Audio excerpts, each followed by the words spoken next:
Now, many of you already know that there's been tensions between South Africa and the United States of America, which led into the president or the newly elected president of the United States of America, Donald Trump, to order a sanction to South Africa. And the sanction is to freeze the PEFA aid, which was constituting to about 17% of the entire fund. So this is what we read, or this is what came known by the public, to say that it is only 17% that the United States of America is injecting into the PEFA aid.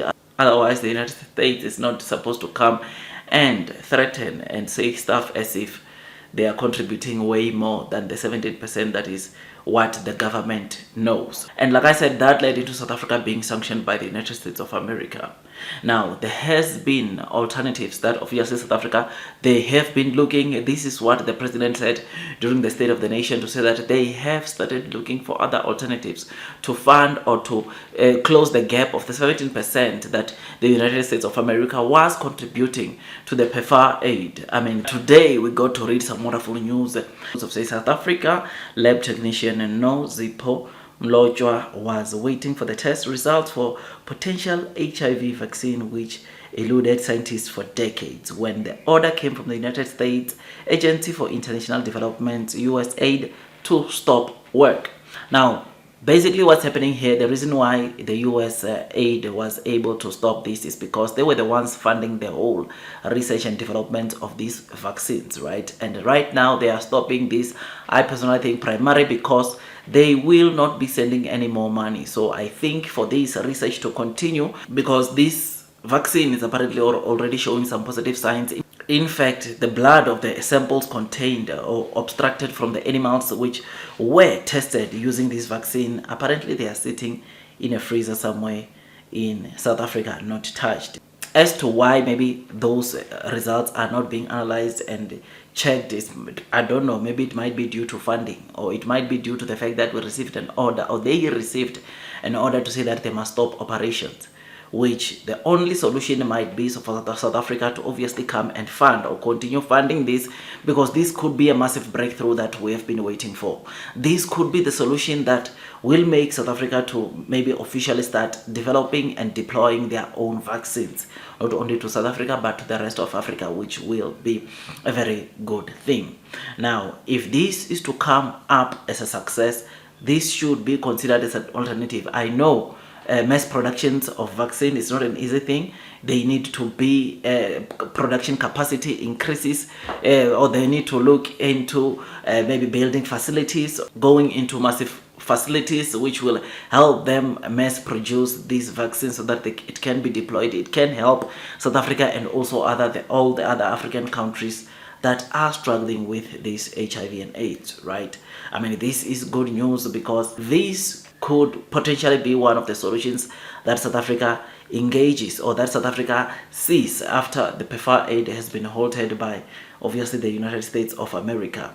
I mean, we have discussed how we got here. Yesterday I did a video where we were talking about South Africa rejecting Starlink deal, or Elon Musk Starlink deal, satellites to be launched here in South Africa, which is something that, of course, I see it did not sit down well with some of the people or some of the citizens. But the guy, I feel like, disrespected our authority or our government by just saying things without maybe sitting down and trying to find clarity as to what is really happening on the ground, by just took a minority view of some of the people and used that as a fact and went straight and told the president of the United States, Donald Trump, which led into us losing the PEFA aid. I mean, there's a lot that is happening, ladies and gents. I mean, just a couple of minutes ago, I was reading an article where President Trump, in fact, this was the tweet that I got from President Trump, I think last night, where he was indicating that most countries that are exporting into the United States of America and charge VAT, they might incur tariffs. I think it's 25%. So this is not good, because for goods or for exports like AGOA that we take to United States of America, it means that right now there's going to be tariff that are to be imposed onto those agricultural products that we send to America.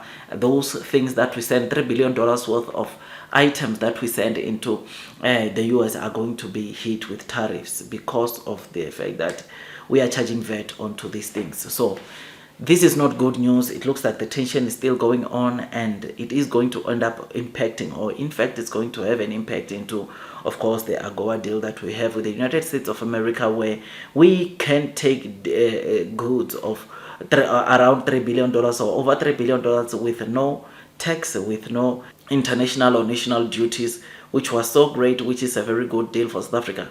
I mean, at first it was the PEFA aid, but it appears that it might be going also to, of course, the AGOA deal, which was a very good deal for South Africa, and I think it's going to have impact on the margins that we generate as the country on the goods that we are exporting into the United States of America. So these tensions are going on, but let's wait, let's see how this one right now, the government deals with it, because we might be sitting with a potential vaccine that could be utilized to help those with HIV and AIDS right here. We might be sitting with a vaccine that we can mass produce, and it also help, or it generates some good income stream for South Africa when we take or export that vaccine outside of South Africa, which is a very, very good thing. I think this is a sign, a signal to say that we might need to obviously get to a point where we learn how to do some of these things. We must learn how to produce, we must learn how to